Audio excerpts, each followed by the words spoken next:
So in this video I'm just going to run through some feedback from the Chapter 5 test. The first questions are on electron configuration. Here I've asked you for the symbol for the group 1 ion with the same electron configuration as argon. So if it's a group 1 ion, we know that all group 1 metals lose one electron when they form ions. So you want something that loses one electron and then has the same electron configuration as argon. And I can see from my periodic table that argon has 18 electrons. So I want something to lose one electron and then have 18. So I want something starting with 19 electrons. That's in group 1 and that's going to be potassium. So my answer there is potassium. Because I've asked you for the formula for the ion, it'll be K+. The next one, something in group 5 with a group 5 ion with the same electron configuration as argon. When group 5 elements form ions, they gain 3 electrons. So we want something that gains 3 electrons and then ends up with 18. So we want something that starts off with 15, gains 3 and ends up with 18. And your element with 15 that's in group 5 is going to be phosphorus, and the formula will be P3-. The next one, group 6 with the same electron configuration as neon. If it's in group 6 elements form ions by gaining 2 electrons. So you want something to gain 2 electrons and end up with 10 electrons in total because neon has 10. So we want something with 8 electrons that gains 2 and then ends up with 10, and that is going to be oxygen. So oxygen with a 2- charge gains 2 and ends up with 10, exactly the same as neon. The next question, it seems straightforward. Okay, I'm asking you how many orbitals are occupied for carbon. So carbon's got 6 electrons, 1s2, 2s2, 2p2. But you have to remember that when you're writing 2p, there are actually 3 separate p orbitals. And if we fill these electrons in, you'll get 2 electrons in the 1s orbital, 2 electrons in the 2s. And then when you go to 2p, the electrons fill singly before they start filling in pairs. So rather than going 1, 2 and putting both electrons in the first p orbital, I go 1, 2 and fill singly before filling in pairs. This means that I've now got 1, 2, 3, 4 occupied orbitals in total. The next one, oxygen, is going to be the same thing. So I've written out the electron configuration, but when I'm drawing it out in full, I'm going to separate the 3p orbitals. I go 1, 2, 3, 4, and when I get to p, instead of going 5, 6, 7, 8, I go 5, 6, 7, 8. I fill singly before filling in pairs. And this means I've got 1, 2, 3, 4, 5 orbitals full in total. The next one, silicon, is going to be the same, so I've written it out above. Fill my 1s, fill my 2s, and then I move into 2p. I go 1, 2, 3, 4, 5, 6. Then I go into 3s, 1, 2. And then when I get to 3p, I've only got 2 electrons left. And rather than putting them both in the first orbital, I fill singly before filling in pairs. So I've got 1, 2, 3, 4, 5, 6, 7, 8 orbitals full. So when you've got orbitals that are the same in energy, because your p orbitals are exactly the same in energy, they fill singly before filling in pairs. The next part of it is on structure. Structure and bonding. I'm not going to go through all of the structure and bonding questions. Just question 7. I asked you to identify whether something's ionic, giant covalent, or simple molecular. If it's ionic, it must have a metal and a non-metal. If there's a metal in there bonded to a non-metal, it's going to be ionic. And I think what threw you in the exam was having lead here in group 4. Okay, some of you confuse it for being a non-metal. If you remember where the kind of line should be that separates the metals from the non-metals, you draw it as a staircase down your periodic table, and it is here, which means lead is on the metals side. So I've got lead, a metal, oxygen, a non-metal. It is going to be ionic. So lead oxide is ionic. For your covalent, it's a little bit trickier because they both contain non-metals only. So how are you supposed to know if it's giant or if it's a simple molecule?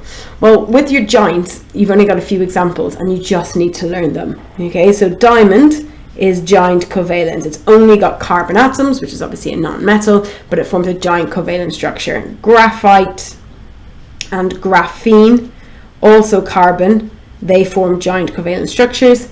And your other example is silicon dioxide, and that's the hardest one to spot. With diamond, graphite and graphene, they never write a formula, so it's more obvious that it's giant covalent. But when you write SiO2 like this, it does look like a simple molecule, but it's not. It's one of your exceptions. You need to learn that it's giant covalent. They form billions and billions of covalent bonds, not just a small molecule. So that formula there represents the ratio of oxygen atoms to silicon. If I had 2 billion silicon atoms, I'd have 4 billion oxygen atoms. So it doesn't tell you the number of atoms, it tells you the ratio. If it's not giant covalent, if it's not one of these examples, and it's only got non-metals, then it's going to be a simple molecule. So the one I gave you was CO2. Okay, it's only got non-metals, it's not one of my examples, it is a simple molecule. I've got 1 carbon, I've got 2 oxygen atoms, and that's it. Once you know which category your substance falls into, the rest of the questions, the melting point, the boiling point, the conducting electricity, they should be easy to answer as long as you know which category they fall into.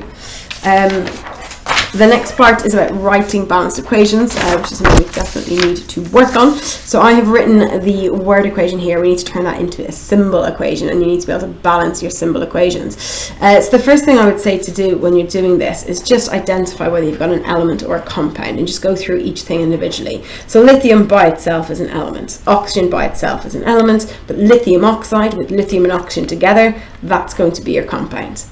If you're writing the formula for an element, it's very straightforward. You look at the periodic table, you find the element, you read off the symbol. So lithium has the symbol Li. I just write down Li, simple as. Oxygen is also an element. I go to my periodic table and I write down O. However, with oxygen, there is a little bit more to it, because oxygen is a diatomic element. So oxygen is diatomic, nitrogen is diatomic, hydrogen is diatomic, and your group 7 elements are diatomic.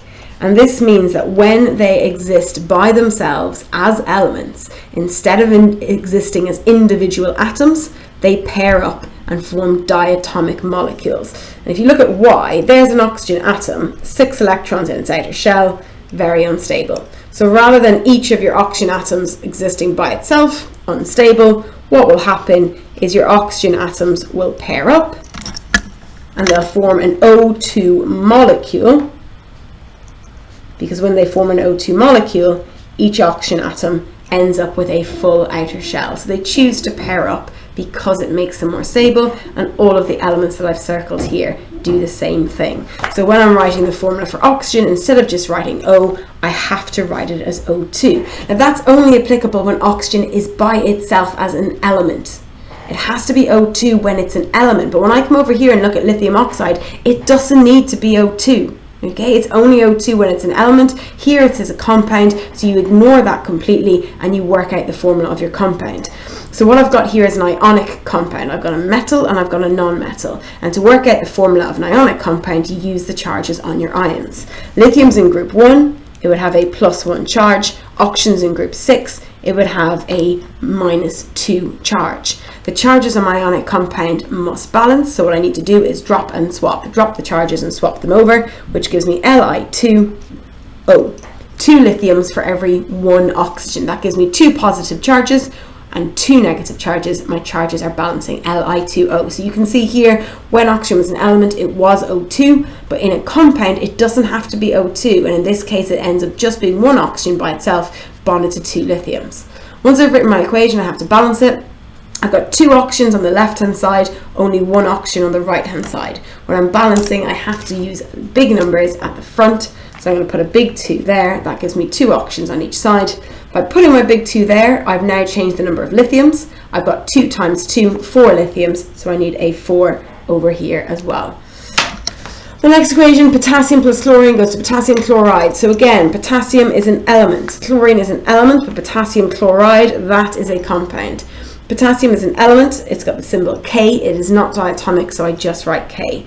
Chlorine is also an element, it's got the symbol Cl. Chlorine is in group 7, all of your group 7s are diatomic, so I'm going to be writing that as Cl2. When I get over to the other side, I can't just whack these two together. Okay, I have to work out the formula of potassium chloride. Again, it's an ionic compound because I've got a metal and a non-metal. Potassium's in group 1 with a +1 charge. Chlorine's in group 7 with a -1 charge. +1, -1, the charges cancel out, so my formula is KCl. Again, it has to be Cl2 when it's an element. It doesn't have to be Cl2 when it's in a compound. So the formula is KCl because my charges have to cancel. To balance this, I've got 2 chlorines on the left hand side. I need 2 chlorines on the right hand side, so I'm going to use a large 2. By doing so, I've also changed the number of potassiums, so I'm going to need to put a large 2 in front of the K also. Next one, magnesium and bromine, goes to magnesium bromide. Magnesium, an element, formula Mg, it's not diatomic. Bromine, symbol Br, it's in group 7 and it is diatomic. Then I work out magnesium bromide. Magnesium is in group 2 with a 2+ charge. Bromine is in group 7 with a 1- charge. My charges are not cancelling, so I need to cross them over. When I do that, I get MgBr2. Okay, so in this case, it does look like you're just putting them together, okay, but that's not always the way. Each time you've got an ionic compound, you're going to have to work out what the formula will be using the charges on the ions. I've got 1 magnesium on each side, I've got 2 bromines on each side, so it is already balanced. The next one, I've got carbon plus oxygen going to carbon dioxide. Carbon is an element, it's got the symbol C, it's not diatomic. Oxygen is an element, the symbol O, and it is diatomic, so I'm writing O2. Carbon dioxide is a compound. Unlike above, this is not an ionic compound, it is a covalent compound. With a covalent compound, you don't need to use charges to work out the formula. You can typically just look at the name and figure it out from the name. So carbon dioxide has got a carbon, di means 2, a carbon bonded to 2 oxygen, so it's just CO2. This is already balanced, so I don't need to do anything further. The next one, carbon plus chlorine. Carbon is an element, the symbol is C, it's not diatomic. Chlorine is an element, the symbol is Cl, and it is diatomic, so I need to include the 2. I get over to the other side, carbon tetrachloride, it's a compound, it's covalent, so I use the name to work out the formula. Carbon tetrachloride has a carbon, tetra means 4, a carbon bonded to 4 chlorines, CCl4. This is not balanced, I've got 2 chlorines on the left and 4 on the right, so I would need to put a big 2 here, so that I've got 4 chlorines on each side, and then they are balanced. Really important that you can write basic equations. They're worth quite a lot of marks and they come up everywhere throughout the course.